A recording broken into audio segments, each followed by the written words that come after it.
and welcome to this week's episode of the Self Improvement Project. I hope you're all very well. I hope you've had a great week since I chatted with you guys last.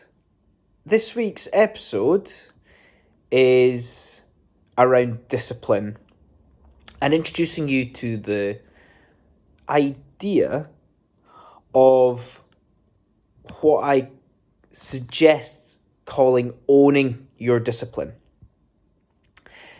So what do I mean by owning our discipline or owning your discipline? Discipline is something that humans have always struggled with. We struggle with it when we're at school, where we have to complete tasks. We struggle with it maybe in further education, where there's a wee bit more responsibility on us to complete things off our own backs by being given tasks to do independently. And also with work, if you've got a million things to do, having the discipline day in, day out to work through them.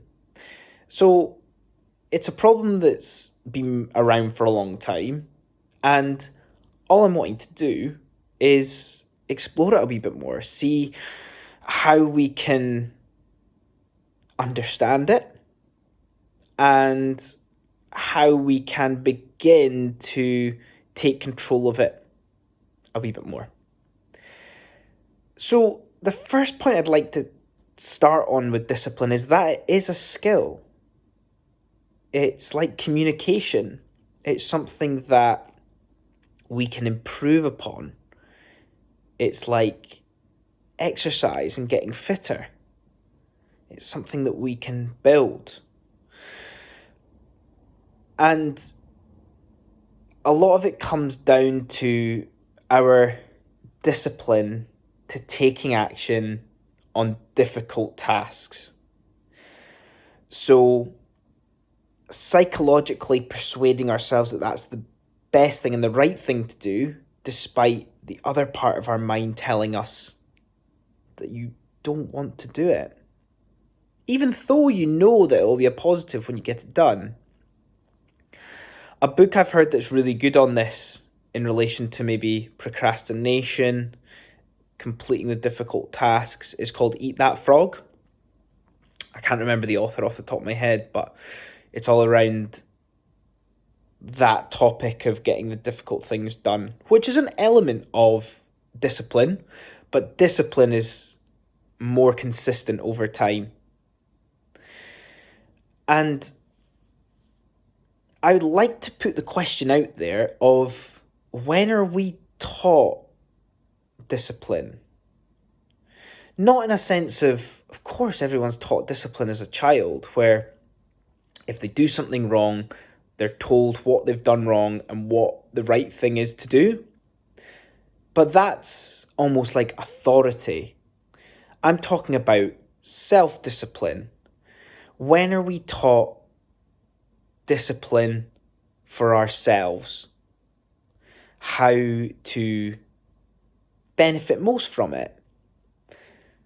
When we're younger and maybe more easily influenced, we are just told what to do. You might even feel it when you start something new, a new hobby or a new job, where you're told what to do and you blindly follow it. And that is okay to learn the ropes, but where does the self-discipline come after that? Are we just expected to continue? And I want to put the question to you today and flip the kind of mindset a little bit and say, stop waiting to be told. It links back to my point around taking action on difficult tasks. That discipline comes from within. The positives we get from completing and taking action on these difficult tasks outweigh the negative impact that it has by delaying it, putting it off. So we need to shift our mindset to stop waiting to be told, because we are in a bubble from when we're young and easily influenced to that's what we do. We wait until we're told what to do. And once we stop waiting to be told, that's where we grow. Growth, personal growth, self-development, even growth from a professional perspective is very underestimated. It's not valued highly enough because it drip feeds into the rest of our lives. Growth isn't visual. You don't see it. It just happens. It's a build-up of and compounding of lots of little things that you've done. And that's where discipline can help as well. I'd like to also put towards you and to you in the sense of that it all comes back to your identity. James Clear talks about having outcome goals and identity goals.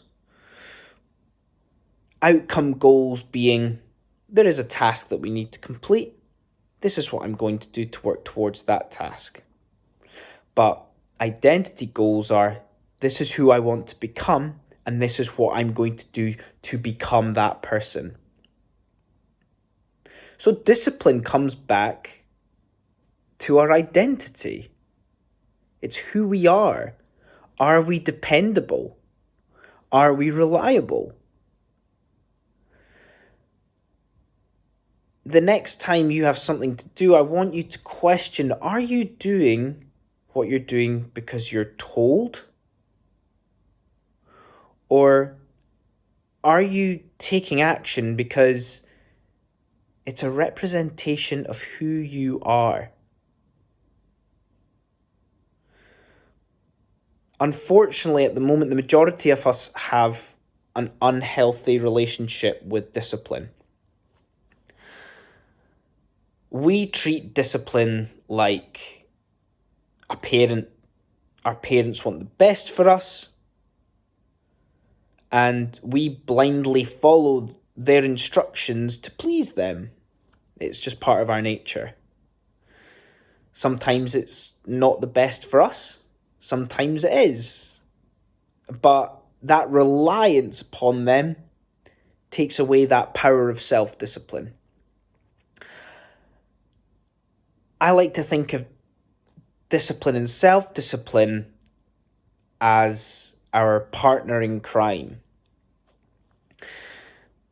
It helps us. It helps us discover things that we maybe didn't see. It helps us identify who we really are. It makes us shine. It doesn't take the credit that it deserves. And it makes us turn up. It makes us accountable for who we want to become.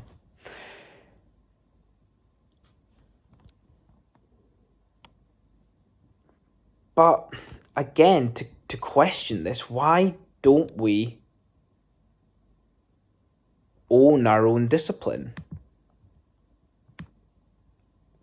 What is it that is stopping us from doing that? And it is simply that ownership of understanding who we are and the things that we value the most.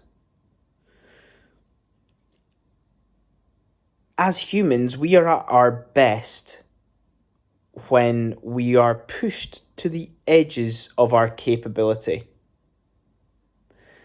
Yes, authority and outside influences help us with that, but self-discipline can do that as well. And we aren't taught this. We aren't made aware of this. Most of the time it is just as a result of blindly following that instruction. So I want you to question the makeup of your self-discipline, the awareness of the self-discipline that you have in place. And as a previous episode that I've done on getting clear on our values, setting up that plan in a sense of, these are my values, and this is the self-discipline and actions that I'm going to take in order to become who I want to be. So thanks for listening today. I hope that has provoked some thought within you around self-discipline and owning your discipline to allow you to become the best version of yourself that you can be. I hope you all have a wonderful week, and I look forward to chatting with you guys all next time. Cheers.